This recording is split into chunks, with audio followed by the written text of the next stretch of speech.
Assalamualaikum warahmatullahi wabarakatuh. Waalaikumsalam warahmatullahi. Alhamdulillahirabbil alamin. Wassalatu wassalamu ala nabiyyina Muhammadin khairil mursalin wa ala alihi wa sahbihi ajma'in, amma ba'du. Qala rabbi shrah li sadri wa yassir li amri wahlul 'uqdatam min lisani yafqahu qawli. Jemaah yang Allah Subhanahu wa taala, marilah pertama kita pandai-pandai bersyukur kepada Allah Subhanahu wa taala, karena kebahagiaan hidup seseorang itu tergantung mampu bersyukur atau tidak. Banjir yang melanda sebagian kota Jakarta itu pun tergantung orang yang menyikapinya.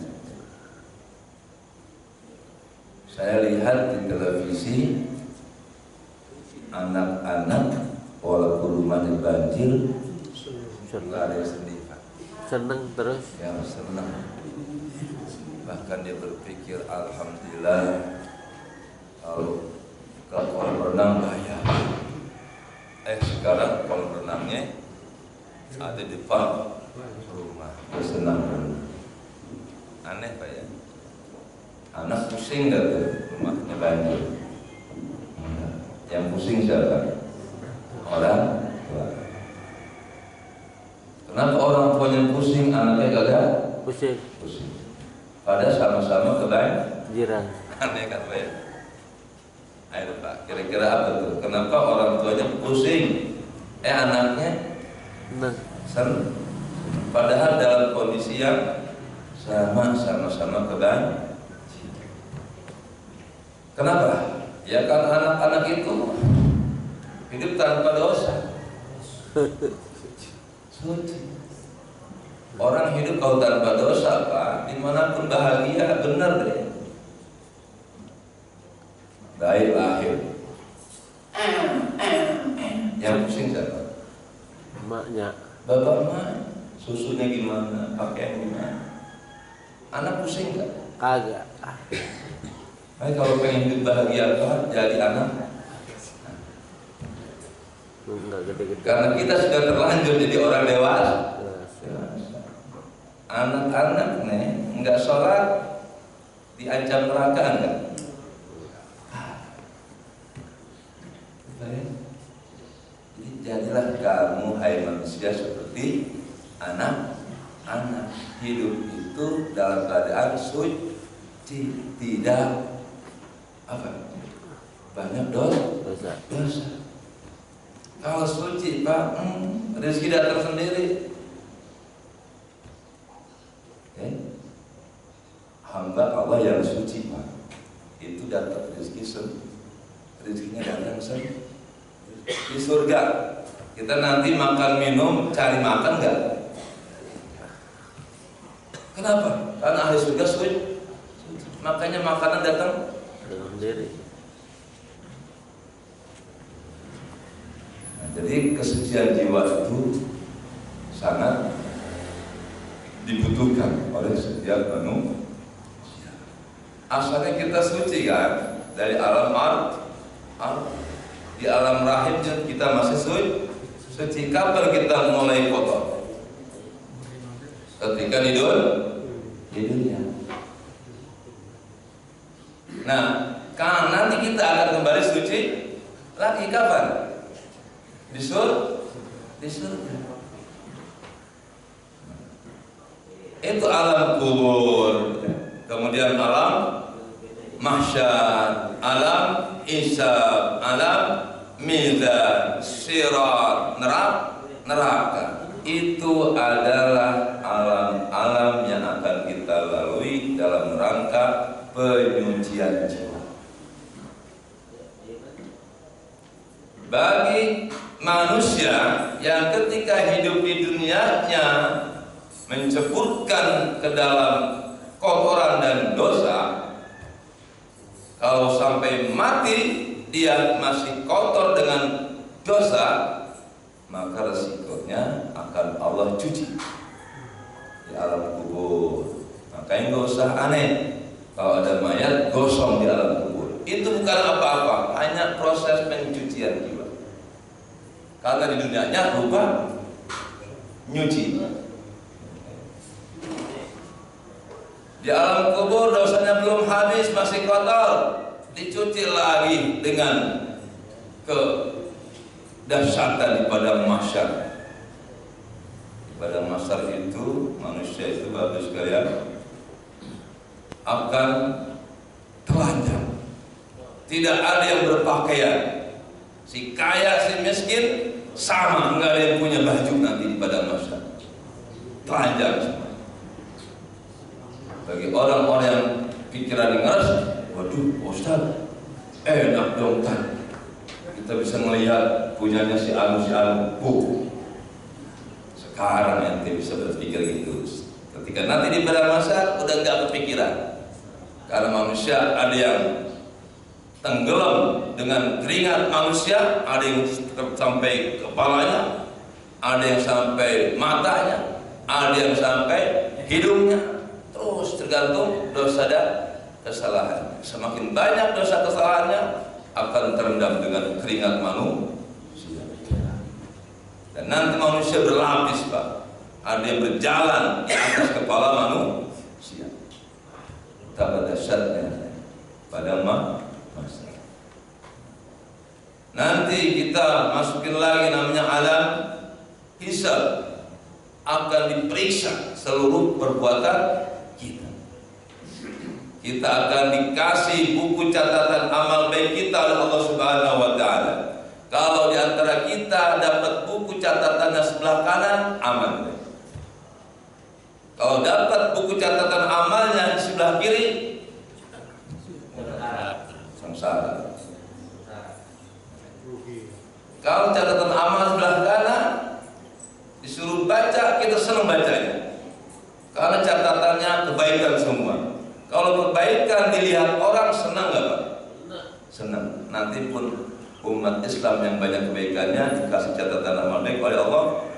Silakan baca catatan amal baik kalian masing-masing. Iqra kitabak kafa bi nafsika yawma 'alaika hasiba. Baca kitab masing-masing. Yang rapotnya nilainya 9-10. Weh, pas dapat kitab amal catatannya di belah kiri, nilainya merah semua. Iya. Kejahatan semua, korupsinya, zinanya, membunuhnya, ghibah, hasudnya, dengkiknya, sombongnya, ada semua. Nanti orang yang ahli surga itu mukanya ceria, bahkan lebih cerah daripada bulan purnama. Udah kelihatan catatan amal sebelah kanan, mukanya terang bagaikan bulan purnama. Kalau orang ahli neraka, orang kafir, orang zalim dapat bukunya di sebelah kiri atau di punggungnya, kemudian ya dia ketakutan dan mukanya hitam. Nah, udah itu jurusannya neraka, jurusannya ke surga. Dan itulah akhir kehidupan manusia, bainal jannah wa antara surga dan neraka. Nah, sekarang ini di dunia kita tempatnya ujian. Mau milih ke surga atau ke neraka, dan Allah kasih kebebasan kepada manusia. La ikraha fiddin. Yang mau surga silahkan tempuh jalan ke surga, yang mau neraka silahkan tempuh jalan ke neraka. Semuanya ada jalan masing-masing. Nah, dalam kitab ini kita akan dikasih petunjuk untuk menuju jalan surganya Allah Subhanahu wa ta'ala. Baiklah teman sekalian ya, banjir sudah berlalu ya. Berapa hari di sini banjir? Masih kebanjiran nggak Pak? Hah? Oh sampai senang. Alhamdulillah. Itu nyuci dosa. Ternyata Pak kalau sudah datang banjir, kagak orang-orang yang durhaka aja yang kena banjir. Tempat tempat ibadah Pak kena. Nah, pesantren Latan Sah di mana? Di Lebak Jasnya kena banjir Pak. Kenapa ya, banjir itu melanda semua orang, baik yang durhaka maupun yang soleh? Karena orang solehnya pun punya dosa. Jangan dikira orang sini nggak punya dosa. Apa dosa orang soleh? Membiarkan. Allah ingin mencuci dosanya manusia, mungkin dosa korupsinya, dosa berzinahnya, dosa membunuhnya, mau dibersihkan dengan baik, banjir disapu semua. Kenapa orang yang suka sujud, suka tahajud kena banjir juga? Karena yang suka tahajud membiarkan. Dosa kita Pak adalah membiarkan. Makanya apa? Man ra'a minkum munkaran falyughayyir biyadihi. Kalau melihat kemunkaran, cegah dengan tangan. Itulah simbol kekuasaan. Ketua DKN punya tangan kan? Ya. Punya kekuasaan. Ada orang mau masuk ke masjid. Nah, dia mau pipis dalam masjid. Itu wajib DKN larang. Hei, mau kencing ya? Oh, kalau bisa cabut pedang. Kalau kencing di masjid, gua penggal. Harus dicegah, karena kalau nggak dicegah, dikencingin masjid. Kalau punya kekuatan, larang. Jangan sampai ada orang kencing di masjid. Kasih tahu, Pak, Bapak mau pipis. Oh, Pak, ada Bapak. Karena bisa jadi orang kencing di masjid kagak tahu kebelah. Apalagi udah habis-habis nenek kebelet bisa kencing di masjid. Tapi akhlak Rasul gimana Pak? Ketika ada orang Yahudi kencing di masjid, wah, Umar sama Abu Bakar mencabut pedang, lalu kencing, awas. Apa Nabi? Wahai Umar, masukkan pedang kan, biarkan dia kencing di masjid. Tuh Pak ya. Kenapa? Kalau kamu angkat pedang, dia kencing, lagi kencing, ketakutan dia lari. Akhirnya air kencingnya obat kemana? Akhirnya biarkan dia kencing, wahai sahabat. Dia kencing. Nah, karena kan Masjid Nabawi dulu apa? Pasir ya. Nah, gitu. Jadi Nabi itu ya Allah sangat-sangat halim, ya halim, nggak cepat kemana. Umat Islam sekarang nih Pak, tahajudnya rajin. Sholat berjamaahnya rajin, tapi kemarahan. Marahnya rajin juga. Ke masjid rajinnya paling depan sholatnya, tapi marahnya itu Islam nggak boleh marah. Umat Islam nggak boleh marah. Yang boleh tegas. Beda Pak antara marah dengan tegas. Kalau marah itu pasti di luar akal sehat. Makanya suami kalau udah marah sama bini ngomongnya ngaco.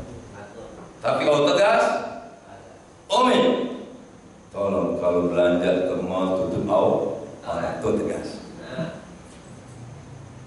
Beda dengan marah atau marah. Mohon maaf, sekarang umat Islam krisis sifat rahmah. Dikit-dikit marah. Enggak boleh kan? Seorang ulama itu mencaci maki, enggak boleh.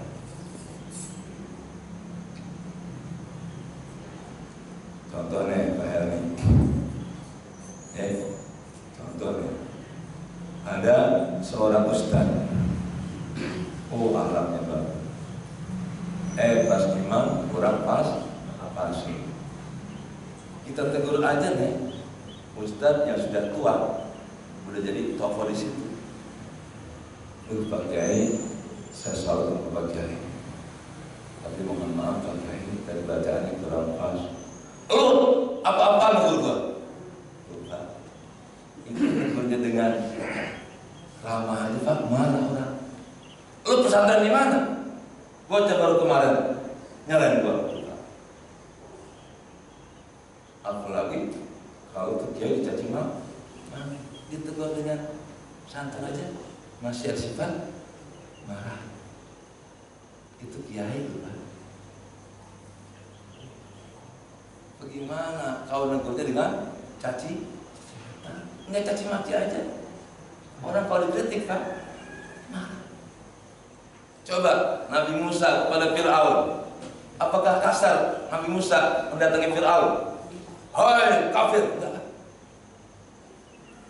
Dengan kataannya lembut, wahai Fir'aun, aku adalah Rasul Allah, diutus oleh Allah untuk mengajak kamu kepada keimanan. Bertobatlah wahai Fir'aun sebelum kematian datang. Tuhanku, Tuhanmu adalah Allah. Oh, dengan lemah lembut aja Fir'aun masih marah. Apalagi kalau didatangi dengan caci. Nah, jadi nggak bisa dakwah dengan caci. Nah, apalagi khutbah Jumat isinya caci. Nah, nggak bisa. Apalagi yang dicaci maki juga orang Islam, saudaranya sendiri. Jadi dunia ini Pak kehilangan krisis sifat kasih sayang. Ya betul. Ini orang muslim sendiri sudah berkrisis sifat kasih sayang. Coba sekarang lihat banyak bayi yang dibuang, berarti krisis kasih sayang. Banyak istri bunuh suami, krisis kasih sayang. Banyak suami mentelantarkan istri dan anaknya, krisis kasih sayang. Orang kafir mau udah gak punya kasih sayang. Orang Islam yang melulu ya, ibu jalan ya, Pak. Orang kafir itu sebenarnya pengecut ya. Ya orang kafir sebenarnya pengecut. Dia bikin senjata, biar perangnya jalan. Kan pengecut gitu. Yang hebat zaman Nabi dan para sahabat tuh, Sayyidina Ali sama Abu Lahab, ponakan mama. Perang, mudah satu-satu. Ayo, itu gentleman. Kalau pakai alat itu salah satu dia pengecut. Saya, teman saya tahu ada anak yang pengecut atau enggak. Yang pengecut Pak, itu pulang dulu ke rumah bawa pengambil pisau. Ya, harus gentleman dong. Pisaunya lepas, ya bertaruh. Itu hebat tuh anak.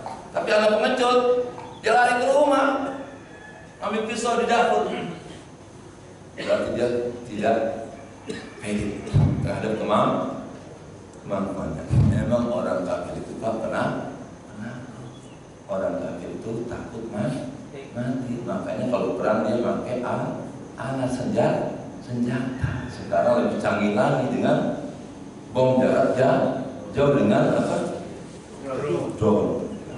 Orang di mana? Drone di mana? Harusnya kenapa? Vega tuh, Jenderal siapa? Hasim Sulaiman ya. Ada ya. Jenderal Amerika harusnya apa? Hei Qasim, ayo kita perang tanding. Siapa yang lebih hebat? Aku atau kamu? Kira-kira kalau orang Islam diajar perang tanding gitu takut nggak Pak? Nggak bakalan. Orang Islam mendepan ya hidup enak, mati enak, nggak ada yang susah orang Islam itu. Mati di Arab gitu. Karena kalau hidup dengan ibadah capek banget kan surganya. Kalau surga kita raih dengan ibadah harian Pak capek. Tapi dengan jihad langsung.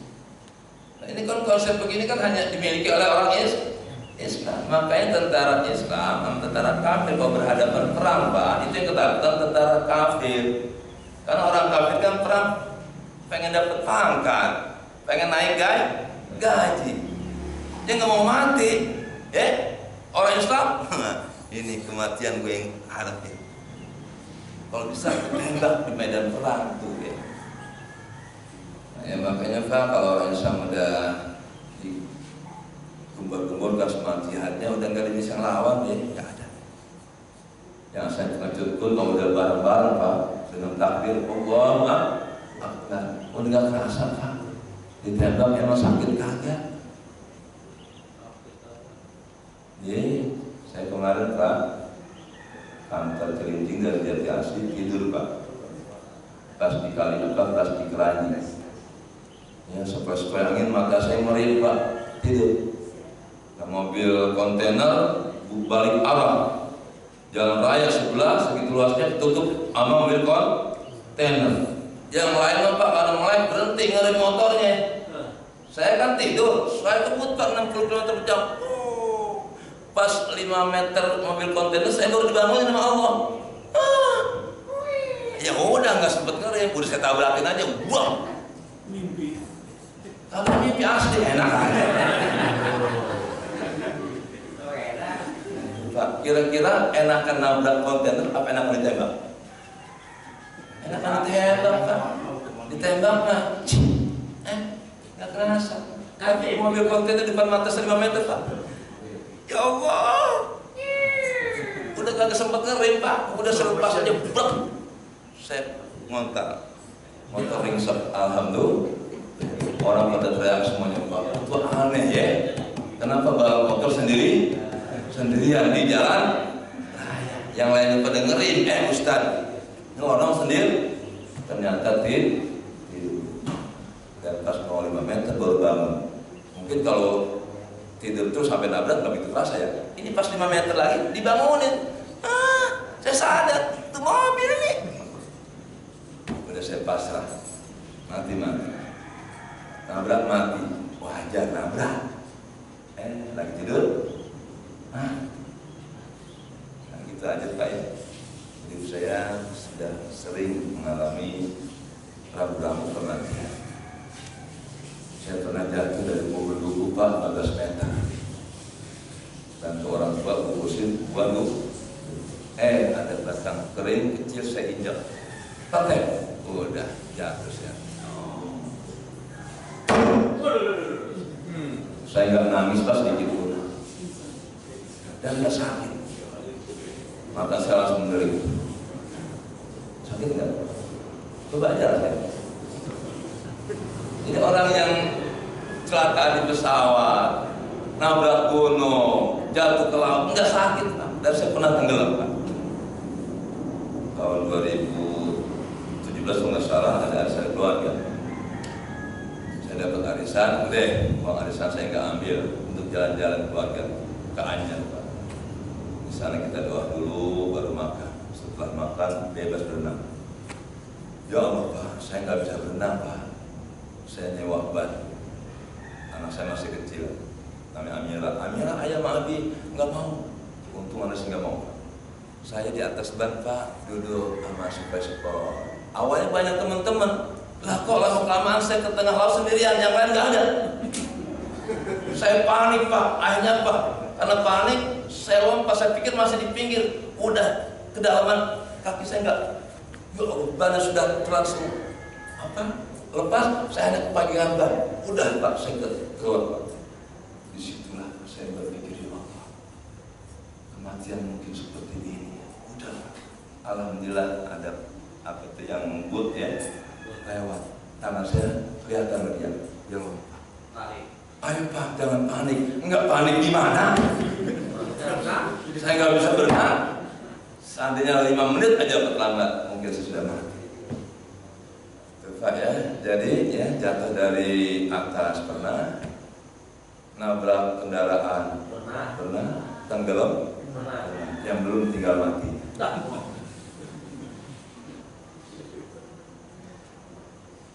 Saya pas mendapatkan berbagai musibah seperti ini Pak, berpikir apa yang kau takuti dalam hidup ini?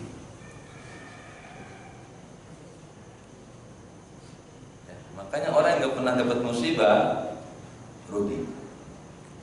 Justru beruntunglah orang-orang yang sering mendapatkan musibah.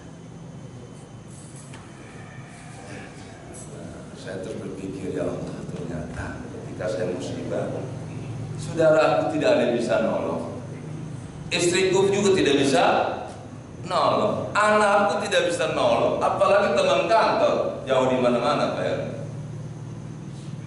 ternyata suatu saat saya akan sendirian menghadapi malapetaka kehidupan ini. Ini di dunia. Di akhirat mungkin saya akan sendirian. Terus saya baca ayat Quran, saya cocokin. Kenapa sih Allah kasih kita musibah? Kenapa Allah kasih musibah? Itu ayat yang tadi saya baca. ولا تقولوا لمن يقتل في سبيل الله أموات. Hai manusia, jangan sekali-kali Anda meyakini orang yang mati di jalan Allah itu mati. Orang Islam yang tewas di medan perang, jangan kau bilang mati. Berahya, tetapi mereka hidup. Justru yang benar-benar hidup mereka, orang yang mati saya. Kita yang hidup sebenarnya yang mati. Kalau hidup hanya untuk makan, minum, tidur, kawin, itu dianggap mati ya. Jadi saya kadang-kadang mohon maaf ya, sama generasi sekarang, sama remaja. Yang diharapkan dalam hidup sementara ini, ngaji nggak mau, ini remaja nih, sholat berjamaah, umurnya panjang. Main HP-nya,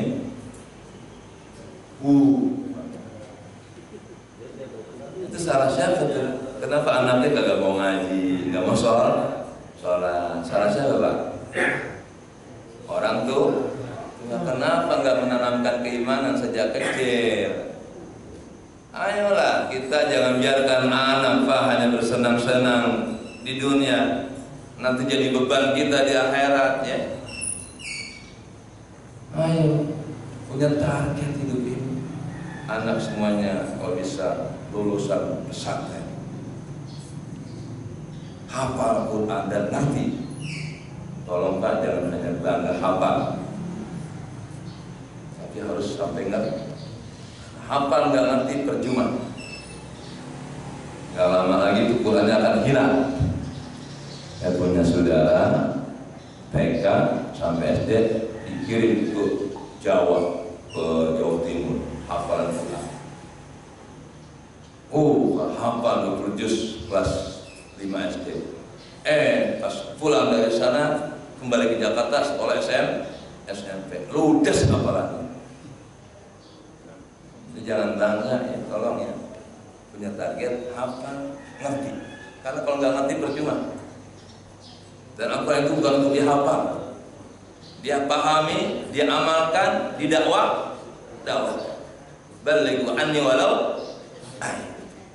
Kita baca satu ayat, kita pahami, nggak paham nanya alim ulama, kemudian setelah paham, sudahkah saya amalkan ayat ini? Kalau sudah kita amalkan, sudahkah saya ajarkan ke orang lain agar orang lain pun mampu membaca, memahami, mengamalkan dan mendakwakannya. Itu tujuan hidup kita. Kalau hanya punya anak Pak kepengen dapat kerjaan, kemudian dia kawin, lalu punya mobil, punya rumah, ya itu mah Pak nggak usah hidup ya. Kalau Bapak tujuannya hanya punya anak tuh hanya itu. Ya, disekolahkan, sekolahnya sekolah umum, bodo amat sekolah apa kagak tuh bocah ya. Mau bisa baca Quran mau kagak, yang penting dia kerjaannya gajinya besar, punya mertua orang kaya, kemudian bisa kredit rumah di rumah mewah, kemudian punya mobil, itu aja pikirannya. Itu menjauhi banget. Ayolah, Bapak mumpung masih sisa hidup Pak, ngomong ke anak-anak dan cucunya. Bapak-bapak yang sudah pensiun punya deposito yang banyak, jangan biarkan deposito itu tinggal mati Pak. Manfaatin kalau ada anak yang belajar, ongkosin mau kemana nak? Ke Mesir, ke Yordan, ke Madinah, Abi ongkosin. Ini uang Abi masih banyak. Anaknya udah pada kawin, nggak ada yang pesantren, cocok. Kaget cucunya biayain. Karena nggak semua anak kaya. Punya anak 5 PHMI kan nggak semuanya kaya ya. Cucu yang gak miskin itu bantu. Kadang-kadang kakek punya duit miliaran, haji belum, umroh belum, sedekah belum, kagak, wakaf umur tinggal seminggu lagi. Tapi dasar manusia lebih cinta dunia daripada akhir. Pas mau mati baru ngomong, nah nanti tolong ya tanah yang di samping masjid jangan dijual. Pesannya jangan dijual. Dipikir mari wakafin, kenapa? Udah punya orang. Ya. Ya, kadang-kadang saya benar zaman sekarang ini, mohon maaf ya, umat Islam katanya banyak. Tapi Pak, kalau di tes atau ke umat Islam Indonesia nih, udah baca Qurannya deh. Coba sekali-kali Pak, anak-anak Bapak nih Pak, pulang sekolah suruh baca Quran. Nah, apa yang kau baca itu firman Allah, apa maksudnya? Nah, terangin ayatnya. Gak tahu ya. Ya, gimana? Dikasih petunjuk, kagak dibaca. Baca tapi kagak paham gimana mau ngamal ya? Kagak paham betul. Nah Pak, kita ini hidup ini dalam rangka menuju Allah Subhanahu wa Ta'ala. Cepat atau lambat kita akan menuju Allah. Nah, kalau kita tidak mencari Allah Pak ketika hidup di dunia ini, apa kata Allah dalam hadis qudsi? Ya bani Adam, utlubni tajid kulla syai'. Wahai anak Adam, manusia kita semuanya, carilah aku. Kalau kau mendapatkan aku, engkau mendapatkan segala sesuatu. Wa in kuntuka, kalau kamu tidak mendapatkanku ketika hidup di dunia, hidup hanya makan, minum, tidur, kawin saja, kamu tidak akan mendapatkan apa. Fadaka kullu syai', kamu akan kehilangan segala. Jadi orang yang ketika hidupnya tidak berusaha mencari Allah, tidak akan mendapatkan apa. Kalau bapak ibu hanya mengumpulkan uang sebanyak-banyaknya, apa kata Allah? Jama'a malahu wa addada. Ada manusia kekuatannya numpuk-numpuk harta, deposito miliaran di BCA, di BNI, BR, semua bank dia punya miliar. Wa addadah, dihitung-hitung. Alhamdulillah ya, begitu ada 2 miliar. Mau raya 3 miliar. Dihitung-hitung wa addadah yasabu annama lahu a'lada. Dia mengira uang yang miliaran itu akan mengekalkan hidupnya di dunia. Apa kenyataannya? Boro-boro bekal, mati tuh orang di dalam mobil, keracunan AC, mati tuh bos matahari, jatuh ke sungai. Duitnya miliar untuk apa? Oi, yang dicari duit, udah kumpul duit ditinggal. Cari Allah. Bagaimana mencari Allah? Di sini ada 7 cara yang harus kita temui. Dalam kitab Minhajul Abidin karangan Imam Al-Ghazali. Mau nggak mau kita harus mencari Allah. Karena kalau kita mencari selain Allah, kita kehilangan segala sesuatu. Tapi kalau kita mencari Allah dan mendapatkan Allah, tajid kulla syai', kamu akan mendapatkan segala sesuatu. Kita cari dunia nih Pak, dunia bakal hilang, ya enggak? Kita cari duit bakal hilang. Kita cari jabatan akan hilang. Maka kata Allah, utlubni, wahai anak Adam, cari aku yang abadi. Kita ini Pak dikasih akal, dikasih ruh Pak. Itu alat untuk mencari Allah. Allah. Kalau binatang nggak ada pikiran ingin mencari Allah, nggak ada pikiran ingin ketemu Allah. Binatang nggak ada, dan tidak dikasih kemampuan. Tapi manusia dengan akal dan ruhnya punya kebahagiaan tersendiri, yaitu ketika bertemu Allah Subhanahu wa Ta'ala. Hakikat hidup ini, Pak, kalau ingin bahagia, cari yang abadi. Siapa yang abadi? La ilaha illallah. Hanya Allah, Pak. Wa baqi. Dialah Allah yang maha abadi. Ya, kullu man 'alaiha fan. Semuanya akan sirna. Ini kalau tujuan hidup kita, anak kita adalah Allah, oh enak banget Bapak Ibu ya. Kita punya anak nih Mbak Hani, tapi akidahnya mantap, jangan takut miskin. Anak kalau akidahnya mantap Pak, ilmu agamanya menguasai, akhlaknya baik, nggak bakal miskin. Orang kalau ibadahnya rajin Pak, nggak bakal miskin. Karena Allah senang sama orang yang rajin ibadah. Kewajiban kita hanya dua di dunia ini ya. 5 ma'rifatillah wal ibadatillah. Itu 2. Selain ini bukan tujuan hidup. Tujuan hidup di dunia adalah lina'rifallah wa lina'budah. Kita kenali Allah, setelah kita kenal Allah, kita sembah Allah. Wa kaifa ta'buduna Allah wa lam ta'rifuhu. Bagaimana kita bisa menyembah Allah, kita sendiri belum kenal Allah. Bagaimana agar kita dan anak kita bisa mengenal Allah? Baca Al-Quran. Karena Al-Quran adalah ayat-ayat Allah, tanda-tanda adanya Allah Subhanahu wa Ta'ala.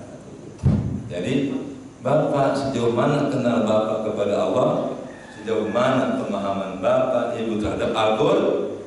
Semakin banyak pemahaman Al-Qurannya, semakin banyak kenalnya dengan Allah Subhanahu. Kalau sudah kenal dengan Allah, akan timbul rasa cinta.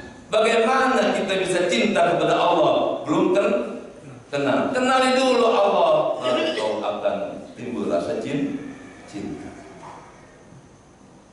Ya, kita merasakan Pak ya. Bagaimana mungkin kita mencintai seorang wanita kalau kita belum kenal siapa wanita itu? Kita kenali dulu wanita itu, siapa namanya, siapa orang tuanya, di mana tinggalnya, apa kebiasaannya, ya kan? Baru timbul rasa cinta. Bagaimana wajahnya, cantik atau jelek? Oh, namanya panjang banget, cakep banget. Pas ketemu, orang hitam banget, cinta enggak? Kalau Allah kita kenali Pak, Allah itu maha indah. Kenapa Allah tidak memperlihatkan zatnya di alam dunia ini? Kenapa? Ayo. Kenapa Allah tidak memperlihatkan zatnya di alam dunia ini? Kenapa? Kalau Allah perlihatkan zatnya sekarang di dunia ini, maka semuanya akan sirna.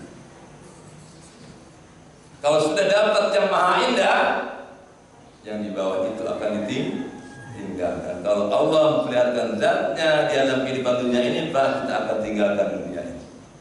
Maka akan terjadi kemubaziran. Kenapa Allah rahasiakan zat? Sehingga manusia terus mencari. Kita dikasih akal, ma'rifah, manfaatin deh. Bukan untuk cari dunia Pak. Dunia memang nggak usah dicari. Terjadi perbedaan pendapat antara Imam Syafi'i dengan Imam gurunya itu Imam Malik. Kata Imam Syafi'i, wahai guru, rezeki itu harus dicari. Kata Imam Malik, enggak, rezeki itu datang sendiri. Imam Syafi'i berkeyakinan rezeki baru datang kalau dicari. Kalau nggak dicari nggak bakal datang. Imam Malik enggak, rezeki mah Allah yang ngatur, datang sendiri, enggak nyari juga dapat. Wah, akhirnya ini 2 ulama besar berbeda pendapat Pak, tapi aku Imam Syafi'i habis ngaji, dia lapar, harus mencari makanan, berusaha, mencari kan, dia kulit Pak, dapat upah Dia pengen makan anggur, beli anggur di pasar, hasil kerjanya. Tuh, Yai, rezeki ini anggur gak bakal datang kalau saya gak kerja.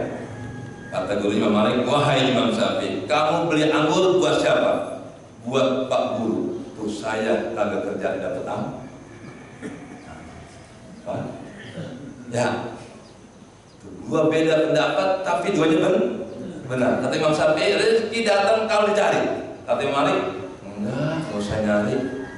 Akhirnya Imam Syafi'i ke pasar boleh dapat upah, dia beli anggur. Imam Malik kan ngajar-ngajar aja man. Muridnya datang bawa anggur sama-sama pengen makan anggur. Imam Syafi'i dengan kerja, Imam Malik enggak kerja. Kata Imam Malik, hai muridku, itu kamu beli anggur buat siapa? Buat Kiai. Aneh kan? Ya, tuh ya. Surah nomor 2 pendapat, dua-duanya benar. Ya kan? Ya, rezeki itu ada yang dicari dan ada yang juga tidak dicari. Kalau rezeki semuanya harus dicari, kasihan orang-orang yang stroke. Kasihan orang yang stroke. Bisa nyari duit kan ya? Tapi lihat, kakek-kakek stroke, bayangkan dia buah-buahannya dari gede sehat. Helmi ini umpamanya stroke umpamanya. DKM stroke, di maaf pada bawa anggur. Pas kalau nggak boleh bawa anggur. Jadi akan sakit helminya. Dapat parsel terus ya. Buat apa lu bawa parsel? Gua kagak boleh makan parsel. Kata dokter tuh lucu manusia ya, ketika sehat minta dibawain. Pas sakit dibawa. Lucu manusia kadang-kadang ya. Orang pas sehat tuh senengin istri tuh aja ke mall. Itu Pak ngajak bini ke mall, Pak kok di mall sampai dengan umroh pahalanya. Masuk toko emas beli emas ke bini. Masuk ke toko baju beli pakaian yang 1,5 harganya tuh. Ini mah diajak ke pasar, masuk ke mall, belinya di kaki 5. Pelit banget suaminya, duit banyak. Akhirnya bini gak pernah cakep, bajunya 100.003 mulu ya, gak pernah yang 1,51. Nah jadi Pak, ayo Pak, kita ini hidup lina alifallah, agar kita mengenal Allah, walina. Dan kedua, setelah kita kenal, kita sembah Allah. Karena isi Quran ini Pak, isinya apa? Ayat-ayat tentang adanya Allah Subhanahu wa ta'ala. Dan banyak orang-orang manusia yang tidak percaya akan adanya Allah, termasuk Fir'aun gak percaya adanya Allah. Kapan dia percayanya? Pas tenggelam. Jadi ternyata semua manusia akan beriman kalau sudah kematiannya datang. Fir'aun baru ngomong, amantu kama amanat bihi banu Israel. Wahai Musa, sekarang aku percaya seperti apa yang diyakini oleh Bani Israil bahwa Tuhan itu ada. Fir'aun Tuhan kan? Setelah dia mau mati baru tahu Tuhan itu ada. Awalnya dia nggak yakin ada tuh Tuhan. Dia nggak bakal ngaku tuh Tuhan. Pas sekaratul maut baru dia diperlihatkan hal-hal yang gaib. Benar Musa, apa yang kau katakan benar, aku lihat semua, tapi terlambat wahai Fir'aun. Nah, jadi bagaimana kita mengenal Allah? Lewat Al-Quran. Quran kagak ngerti, ngaji, bertanya.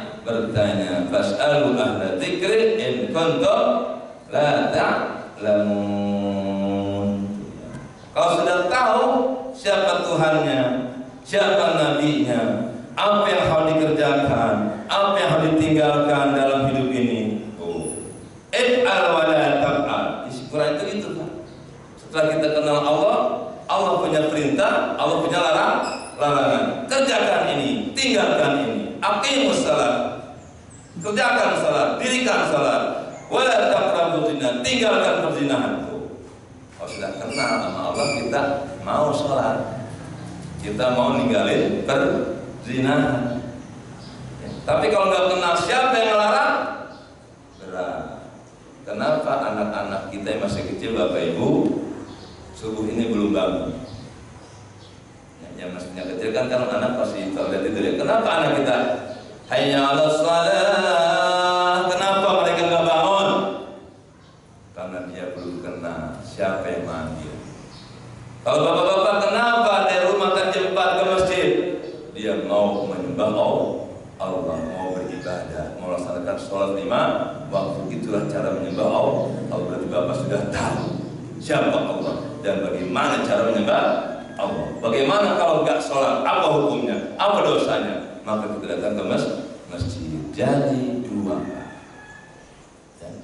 tugas hidup kita ini mengenal Allah dan beribadah kepada Allah Subhanahu wa Ta'ala.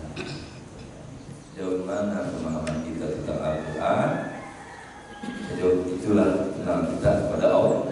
Semakin kita tidak pernah baca Quran, tidak pernah memahami Al-Quran, kita tidak pernah mengenal Allah. Kalau orang di dunia tidak pernah mengenal Allah, tidak akan ketemu di akhirat dengan Allah Subhanahu wa Ta'ala. Orang-orang kafir nanti nggak bakal ketemu Allah, makanya hidupnya menderita selama-lamanya. Orang beriman masuk surga akan ketemu Allah, akan bahagia selama-lamanya. Kenapa? Wahai ahli surga, kata Allah, hiduplah kamu berbahagia selama-lamanya, la mauta ba'da, karena kamu tidak akan mati lagi. Wahai orang kafir, menderitalah kalian selama-lamanya, la mauta ba'da, karena kalian tidak mati lagi. Kalau di dunia apa? Bahagia sebentar, menderita sebentar. Semuanya akan berakhir dengan kematian kalau kebahagiaan dan penderitaan hidup. Tapi ketika di akhirat, penderitaan khalidina fiha selama-lamanya, kebahagiaan juga selama-lamanya. Kenapa? La mauta fihi, sudah tidak ada kematian lagi. Maka carilah tempat kita nanti di akhirat. Sekarang mencari. Jangan nanti sudah mau mati baru mencari. Wahai bapak-bapak yang sudah pensiun, udah gunakan akhir hidup ini, sisa hidup ini untuk cari ilmu ibadah, Hari Minggu, Sabtu aja keluarga ke majelis taklim, ke rumah seorang alim, bertanya ke seorang alim, assalamualaikum Pak Kiai. Pak Kiai, saya mohon nasihat untuk selamatkan hidup dunia akhirat saya. Dengerin. Berangkat lagi ke orang alim yang lain, assalamualaikum Pak Kiai, saya mohon nasihat agar selamat hidup dunia akhirat, keluarga dan anak-anak cucu saya. Kumpul itu anak cucunya, pergi orang alim minta nasihat. Setelah selesai dengan nasihat, jangan pulang aja. Paham? Bekal itu Kiai 5 juta. Weh, miliaran bayarnya ya.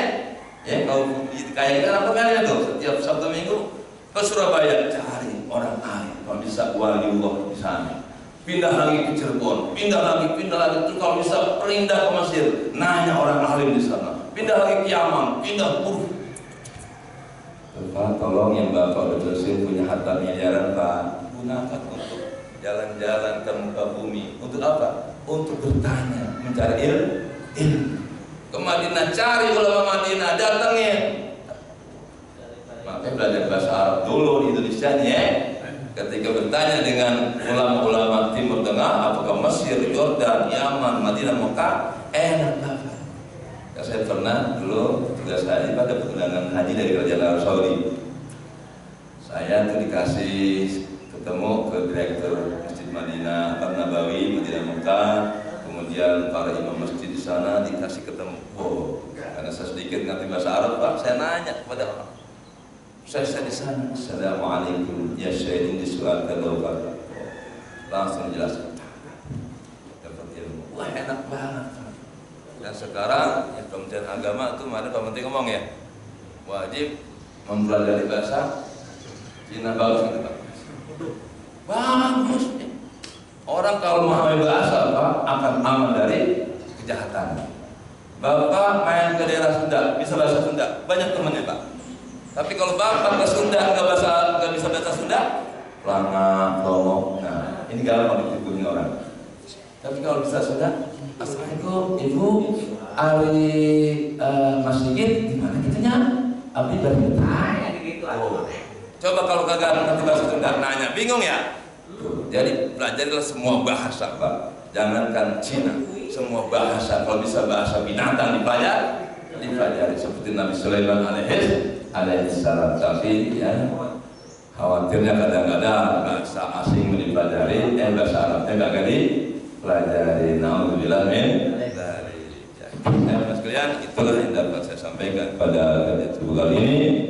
Yang mudah-mudahan kita diberikan taufik hidayah untuk bisa mengenal Allah, dan dengan kenal kepada Allah kita mampu beribadah kepada Allah Subhanahu wa taala. Amin ya rabbal alamin. Assalamualaikum warahmatullahi wabarakatuh.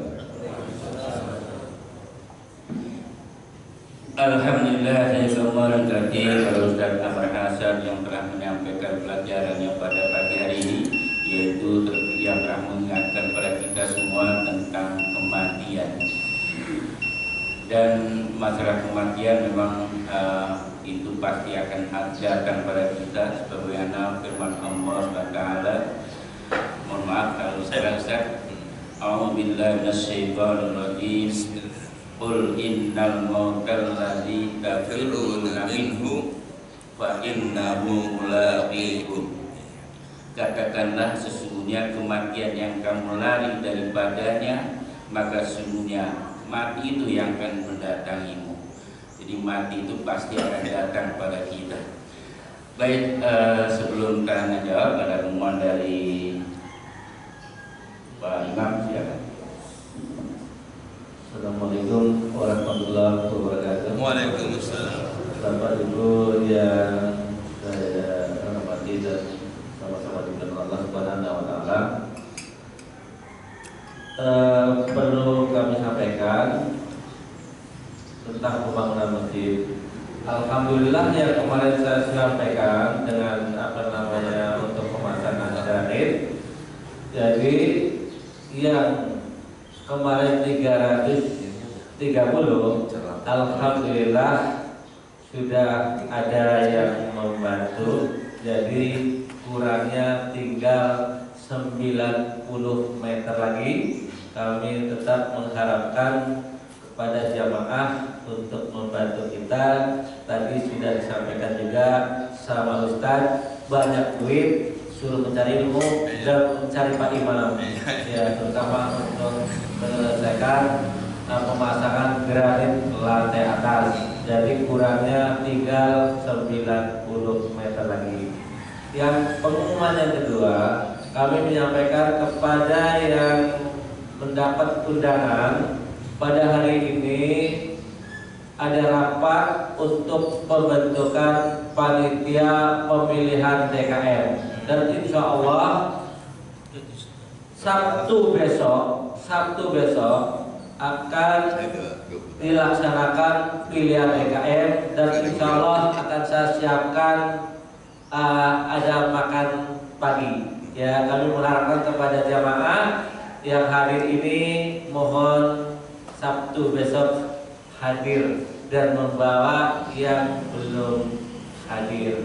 Itu aja yang bisa sampaikan, kurang lebihnya mohon maaf. Wassalamualaikum warahmatullahi wabarakatuh. Waalaikumsalam. Baik, langsung saja barangkali ada pertanyaan. Satu, ada lagi? Ibu-ibu, ada ibu?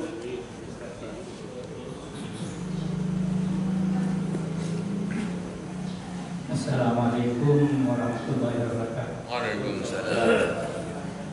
Cukup panjang lebar yang disampaikan tadi, cuma mungkin ada kaitannya dengan pertanyaan saya.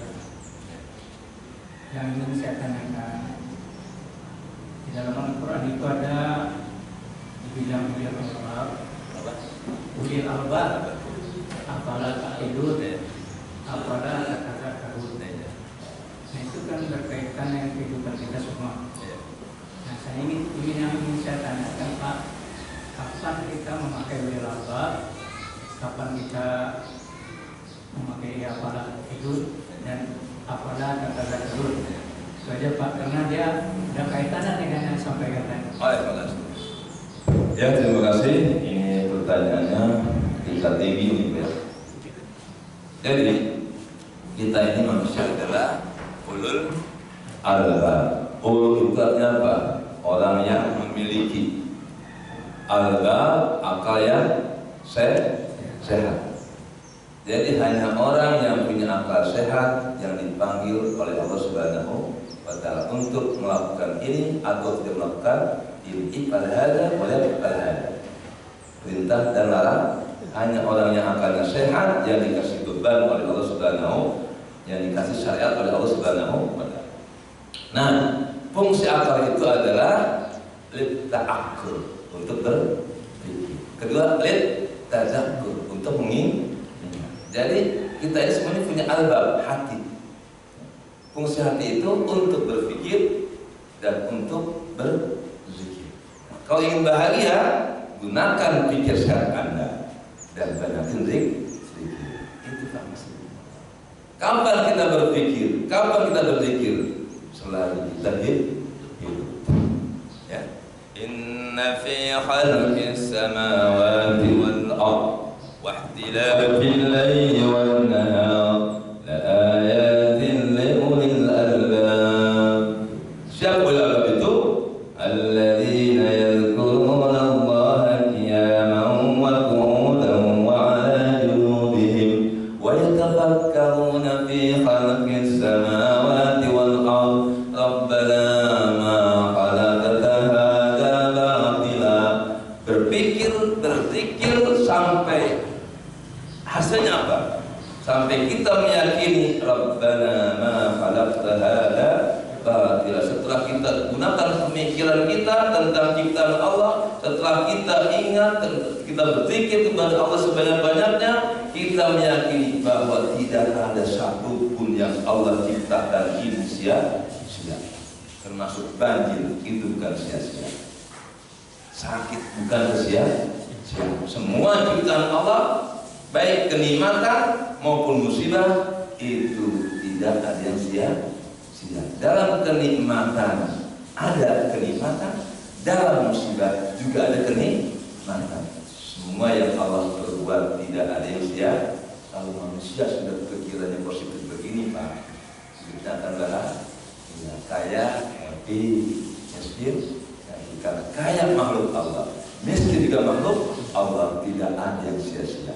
Allah kenapa kayakan seseorang? Allah kenapa miskinkan seseorang? Pasti ada hikmahnya, karena Allah Al-Hakim melakukan sesuatu penuh dengan hikmah. Kalau orang sudah begini, Pak, yang dilihat adalah kebaikan, tidak ada yang tidak baik. Ini benar dengan hadanan nyambung. Ajaban li amril mu'min inna kulla syai'in lahu khair. Begitu dahsyatnya perilaku orang beriman, segala sesuatu bagi orang beriman adalah kebaikan. Rabbana ma khalaqta hadza batila. Cukup baik. Kemudian ada lagi? Masih ada lagi? Cukup? Ya, alhamdulillah. Kita ucapkan terima kasih sekali lagi untuk Ustaz kita. Semoga Allah menambah kebaikan untuk beliau dan untuk kita semua. Dan barangkali kita pada pagi hari ini sama-sama kita dengan hamdalah dan doa kafaratul majlis. Alhamdulillahirabbil alamin. Subhanakallahumma wa bihamdika asyhadu an la ilaha illa anta astaghfiruka wa atubu ilaik. Wa billahi taufiq wal hidayah. Assalamualaikum warahmatullahi wabarakatuh. Waalaikumsalam. Sallallahu ala Muhammad sallallahu alaihi wasallam.